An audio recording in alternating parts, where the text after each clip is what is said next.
Okay, now you heard that, you know where it's from. Okay, so f of 12 equals what? Well, f of x equals 7x minus 11, right? We've replaced x by 12, so we replace x by 12. So that equals 7 times 12 minus 11, which is 73. Now let's take it right. Always some questions, okay? Now, see if you can do that with the second and third questions. Okay, now people did quite well on this once I explained it, but as I just said, I shouldn't have had to explain it because it was on homework, you know, except for people who weren't here, right? Okay, so f of d would be f of, I don't know what d is. Let's say that d is, c is 12, d has to be bigger than that. Let's say 19. 7 times 19 minus 11. And 7 times 19 is 121. Right in 119. 100. Let's do it. 140 minus 7, 133, 122. Okay. Again, check my arithmetic. I'm doing it my way. F of c over e, well, c was 12. E might be 21, let's say. So that'd be 7 times 12 over 21 minus 11. Okay. And that's 7 times 12 over 1 times 21 minus 11. You do things with canceling, but be careful about that because nobody comes into pre-calculus. One student out of 50 will come into pre-calculus really knowing how to cancel. So I don't acknowledge cancellation. But anyhow, that's going to be 84 over 21 minus 11, which is 4 minus 11, which is negative 7.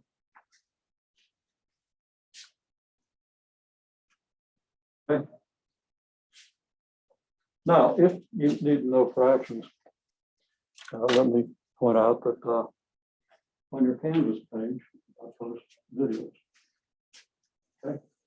Usually they're on YouTube, but I had trouble downloading the Zoom files, the Zoom videos.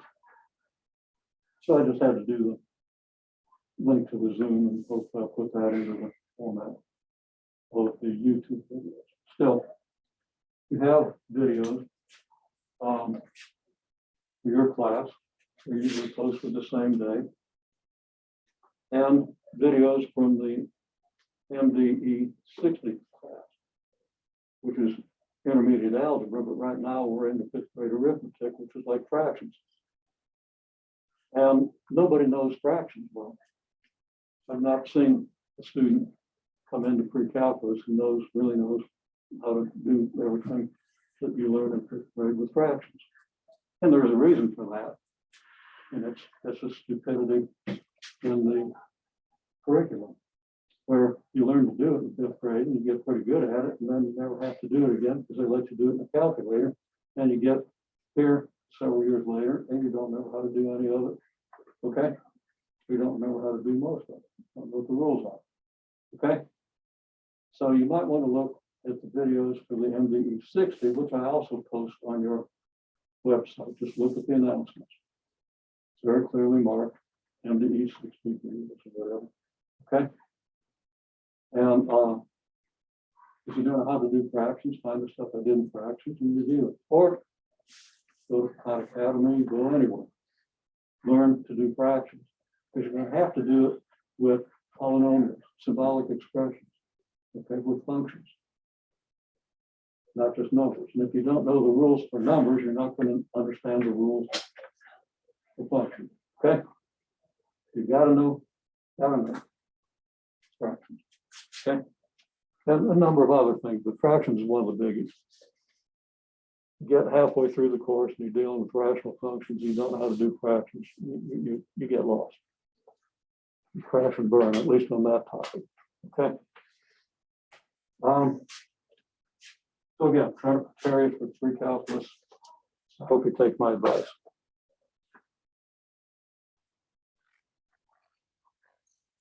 They said the average rate.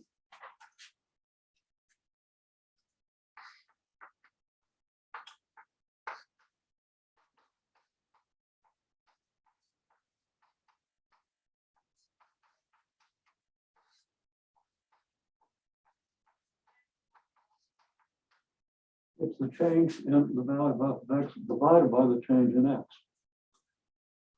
Okay. A lot of people have either the change in f of x or the change in x, but they don't have the other one. But if you got one of these, you know, the change is involved, right? That's not a bad start. Okay, so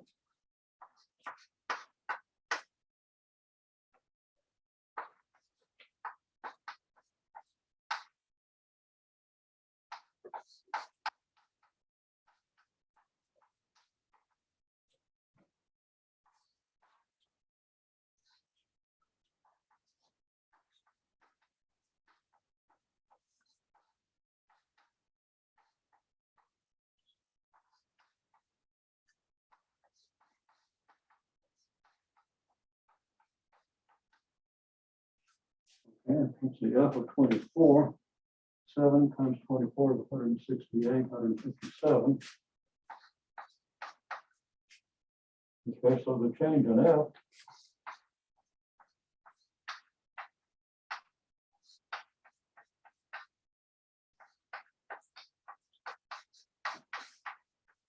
is 157 minus 122. That equals 35.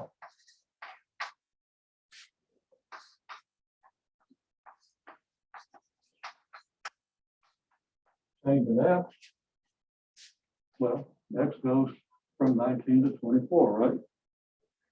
That's 24.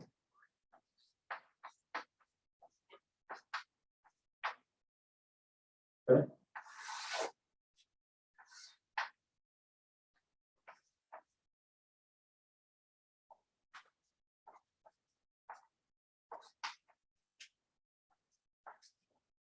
So the average rate is what? Well, the change in f of x divided by the change in x, right? The change in f of x is 35. Change in x is 5. So that's 7. Okay? That's a pretty simple concept. If you did the homework, you almost certainly got it. Okay? But some people are using y2 minus y1 over x2 minus x1. And that's okay. A little better to think of the change in one thing divided by the change in the other, because that's got more meanings. Like last time we introduced it by the change in how much money you have per day or whatever. Okay? Because it has a meaning. And if you think in terms of change in this divided by change in this, then you know what the y2 minus y1 means and what x2 minus x1 means. So I kind of recommend this, but if you use the y2 minus y1 over x2 minus x1, I'm fine with it. Okay. Better if you can think of it this way, both ways. They're both important. Okay. Now,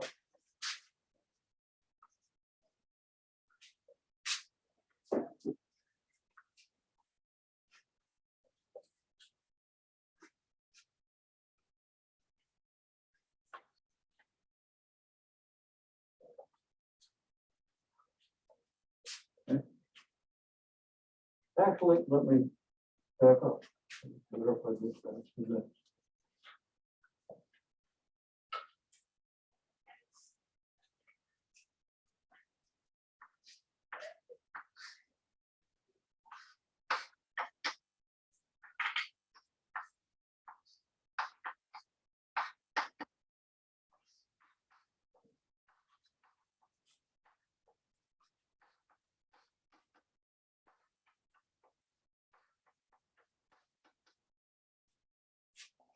There are 4 things. See if you can apply the function notation. these four things.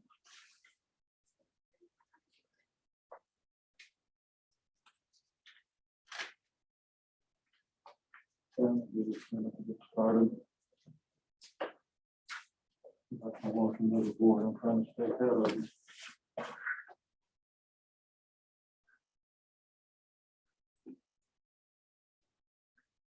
Right on what I need.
Remember what I did before?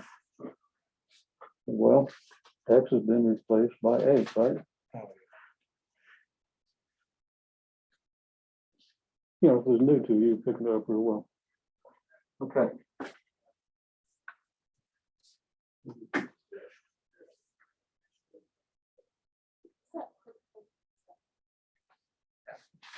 The fourth and last one? What we got? Okay.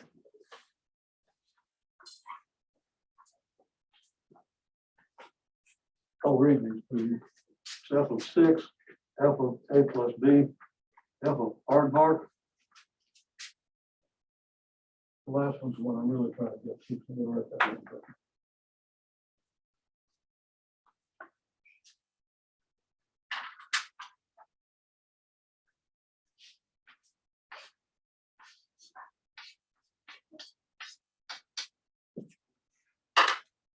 It's F of G of X.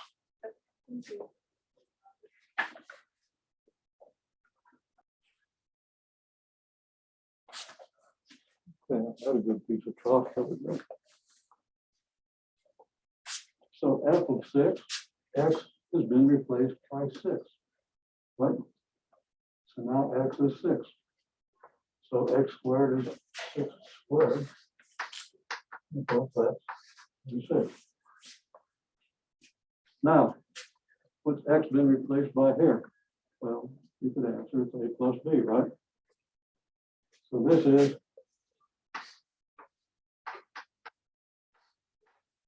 A plus B quantity squared. Now that's not equal to A squared plus B squared. We'll get to that a little bit later.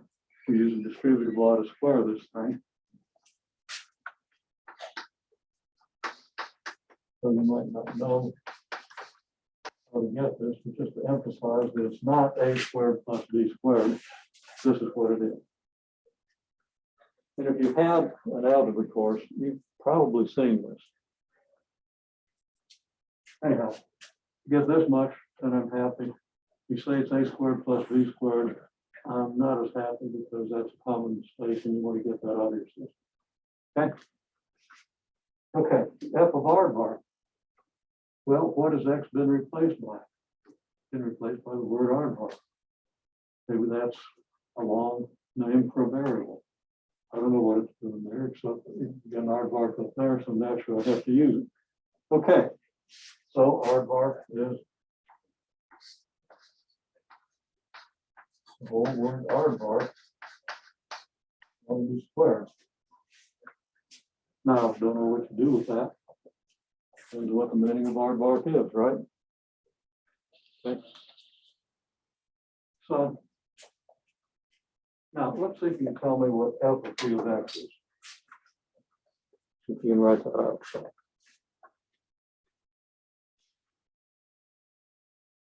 Okay, that's pretty good. For some reason, I'm seeing a 6 in several of the. I'm not sure where that's coming from, but I mean, there was a 6 up here, but that was a long time ago. That was last year. So, okay, this has no relevance to this. The point is that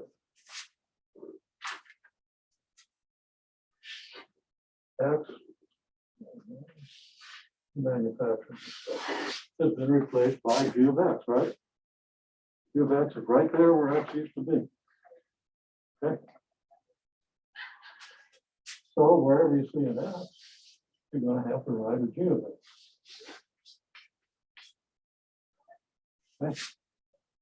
And x is squared, so g of x is squared. Okay. You're better off with parentheses around the g of x, so you don't think you're squaring it. I've seen people write g of x squared with an x squared in the parentheses, but it's not the x that's being squared. It's whatever is here that's being squared, right? So if you had the square inside here, well, you know, you just not got it. I think you understand it now. Okay. You got a 6 in there. I'm still not sure where the 6 came from, but it's not relevant. The x has been replaced by g of x, so this is g of x squared. Okay. So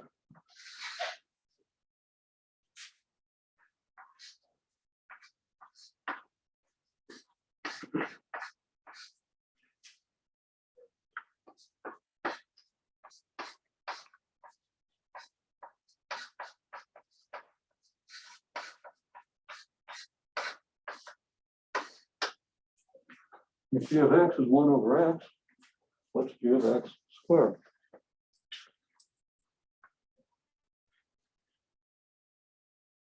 Okay.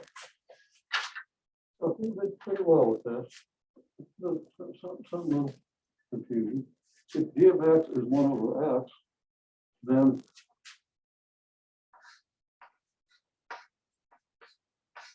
to get g of x squared, you replace g of x with 1 over x. Okay, it's a straightforward substitution.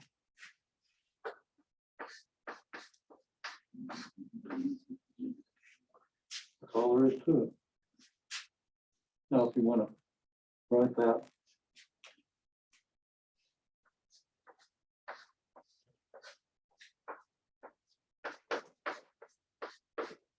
using rule of exponents, you can do this. Okay. But look at that. Okay. So if you don't understand why this is, okay, this is really what we want. Okay. That's what I want you to see. There's more you can do with it. And if you can do that, it's great. That's what you did.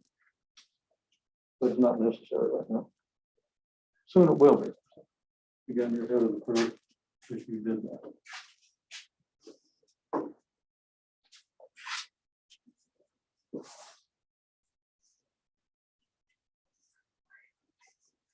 Okay, so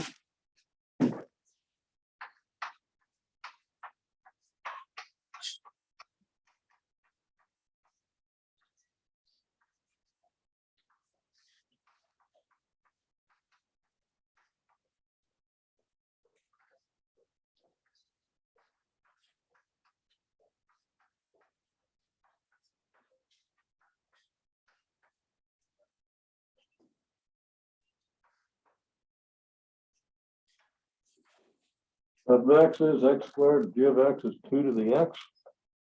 And what is f of g of x? It's just a matter of substituting. All there is to it. Okay? Just want you to get straight on how to substitute and get these expressions. There's much more to composite functions than just that. But that's the thing that hangs people up more than anything. Okay, the rest of it, I think you'll understand. This is the thing I think is going to give you trouble if you don't get it.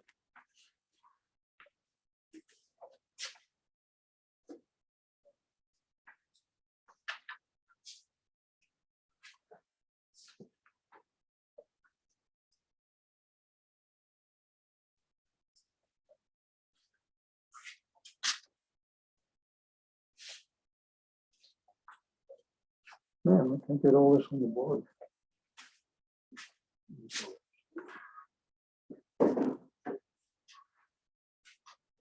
Couldn't move the camera, but never got it. Well, I only hit it once. Okay, do this methodically.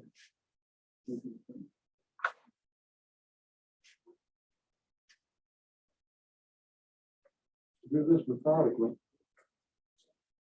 You're gonna follow the pattern of what we did over here. And the pattern is, if you look at the pattern of the way we reasoned this out.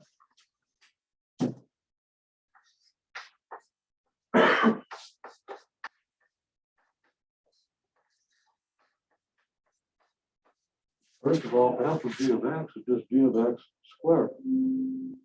Okay? Because here's your definition of f of x. You go back to your definition of f of x. You don't look at g of x. You just say if you got f of g of x, that is g of x squared. Because whatever's in parentheses here gets squared. What's in parentheses is the g of x. So if you're looking at the 2 to the x when you do this step, you're going to confuse yourself. Okay. The next step is, well, what's g of x? It's 2 to the x, right? I just substitute g of x is 2 to the x, so this is 2 to the x on the square. Okay.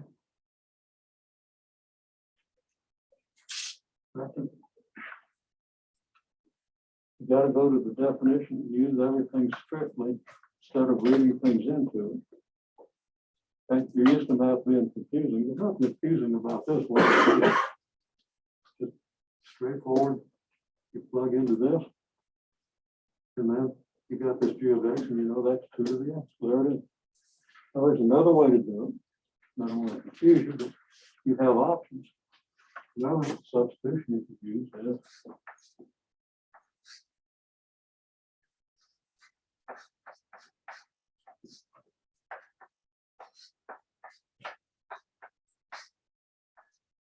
you can certainly do this. G of x is 2 to the x, right?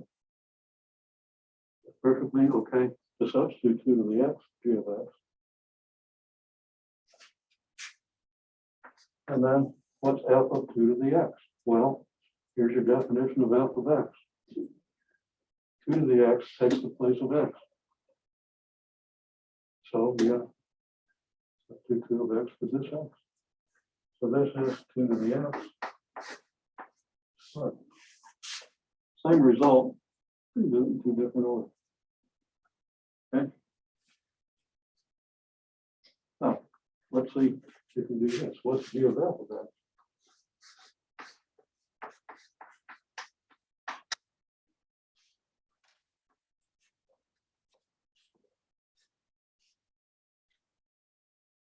Okay, now to do this, you want to notice what did I do here? I did this in 2 steps, right? Okay, g of f of x equals what? Now, if we take the pattern of what I did first, pattern of this, what am I doing? I'm taking the expression g of x and plugging it into the f function here, right? Well, this time I'm going to take the expression for f of x and plug it into the g function. What's the g function? It's 2 to the x, right? So in the g function, x has been replaced by f of x. So you get 2 raised to the f of x. If g of x is 2 to the x, then g of f of x is 2 to the f of x. Okay? And of course, f of x is x squared. So that's 2 raised to the x squared. If you try to do all that in one step, at this point, it's pretty much hopeless. Okay? Now, after you've done a bunch of these, maybe you can see how to do it in 2 steps. Hopefully you will, or in 1 step. But right now, you gotta think two steps. And even if you're trying to do one step, you gotta think one step. And right now, I say you just write it out. Okay, so there's your G of F of X.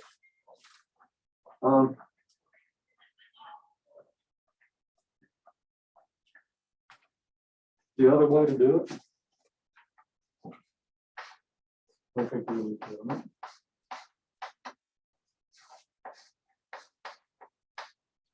F of X is X squared, so you can just say G of F of X is G of X squared, right? And then you got to look at the definition of the G function. The G function says the G of X is 2 to the X. Now here we have G of X squared, which means instead of X, we've got X squared. So that means instead of this X, we're going to have X squared. So that means we have 2 raised to the X squared. Okay, that's how it's done. We've got time to do one more.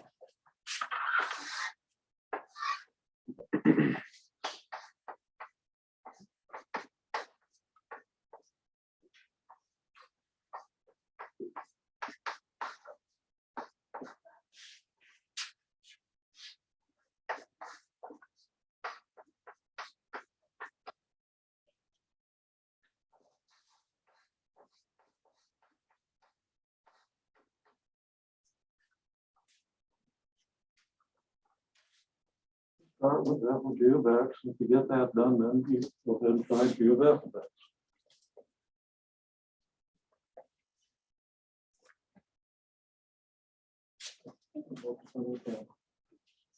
You're welcome to come in and try to see. We'll be done here just a minute. Okay, I'll be right back.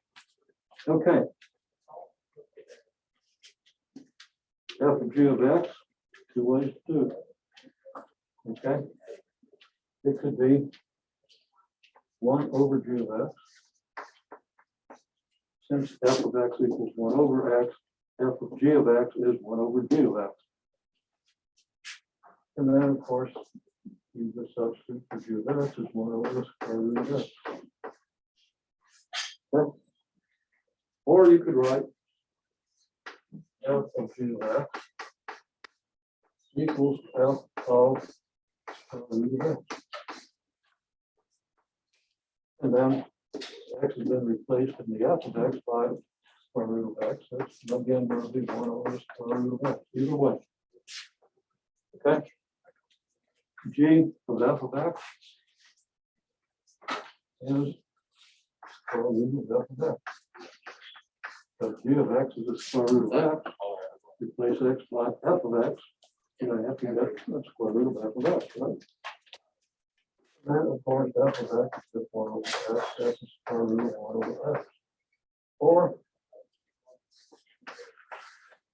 G of F of X equals G of 1 over X, which is the square root of 1 over X. Now it actually turns out that this and this are the same, but there's a little algebra involved. We'll deal with that later. Okay. So